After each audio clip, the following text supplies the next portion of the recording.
Hi, my name is Anya. I'm an immunology and infectious disease major. Wait, what year are you? Oh, I'm a senior. My name is Katie. I'm a sociology major with an English minor. I'm also a senior. My name is Gabby. I'm a senior and I am a double major in human development and family studies and rehabilitation and human services. Who do the three of you know personally who is uncomfortable, who feels threatened and don't like it? Like, who do you know? Because if people are, then you must know somebody. Yeah, I kind of want to also bring it back to you. Do you know somebody in your, walk of life that would feel that way? The, I'm gonna say, pivotal point of understanding really what was going on of discrimination in this country was when George Floyd was killed.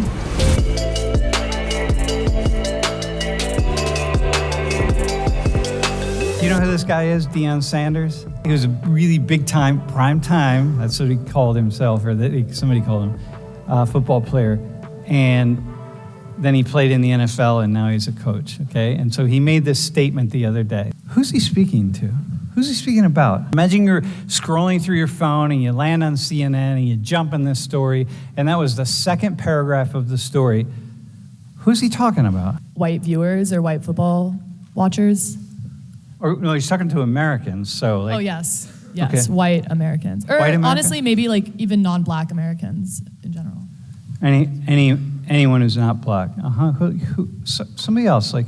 Other white coaches, not coaches that are, not black or higher up on the NFL or college football. Yeah, I was also going to say probably other head football coaches and other people that are higher in the football league. Yeah, maybe so. But assume he's talking to Americans.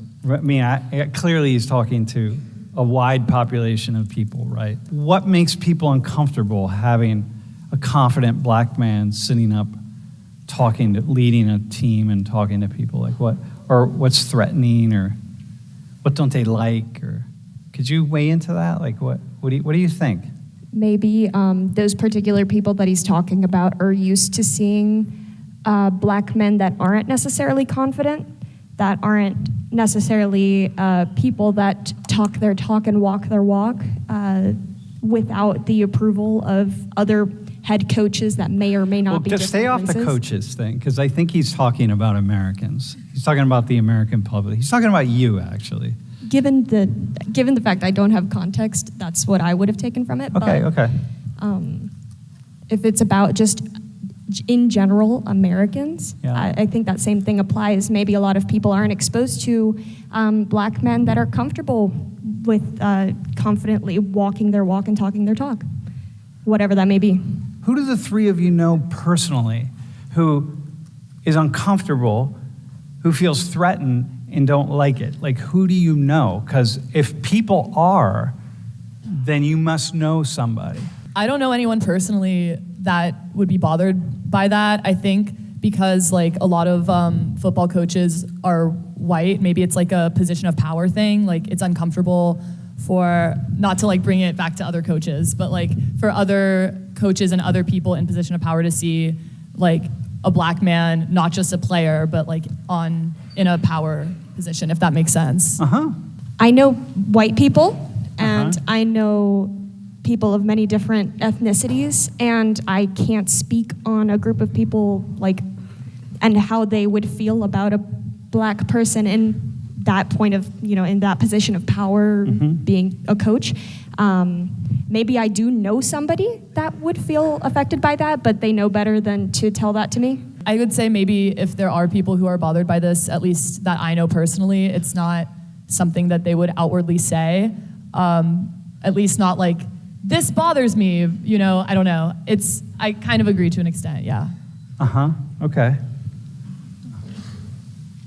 Yeah, I'm curious. I don't know, right? I really don't know. Maybe it's the same for me, right? Maybe people don't say things around me that they're really thinking. Yeah, I kind of want to also bring it back to you. Do you know somebody in your, walk of life that would feel that way? No, I don't know anybody. Right? Crazy. Gabby, do you know anybody? No, but because they don't care about football. Oh yeah, okay, yeah. Not that they. It's just like I'm thinking about like maybe someone older in my family, but they don't care about football because they don't. How about in Guatemala though? How about like if there are black players or black coaches or whatever? How is that? There's not a big black community in Guatemala. There is a section that's really close to like the Caribbean. That's more like Afro-Latino rather than African American, but we also don't play football. So let me ask you this question. So you're an international student here. What did you learn about race relations before you came to the U.S.? So for me, the I'm gonna say pivotal point of understanding really what was going on of like discrimination in this country was when George Floyd was killed. Just because the only knowledge I had of racism targeted towards African American and black people in general in this country was slavery. The few things I could see like from like the Fresh Prince of Bel-Air or something, it wasn't just like shedding a lot of light in the discrimination aspect, more like in the cultural aspect. And then I went to a summer camp in North Carolina for a couple of years, and again, that was never brought up because it's a summer camp for girls that are 10. So then in the pandemic where the media was just so a big part of everyone's day because it was basically the only thing we did, and that started coming, and then I didn't even know that Black Lives Matter existed, and then that started showing up. Like that was what I learned when I learned like what was going on in the U.S. Okay, so and what was going on? What is going on in the U.S.?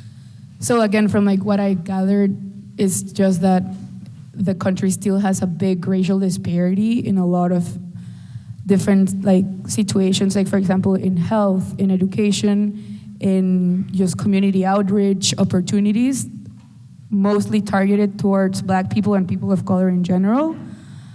And it's because of a systematic way of thinking that has been coming since slavery and has just modified to modern day, but is still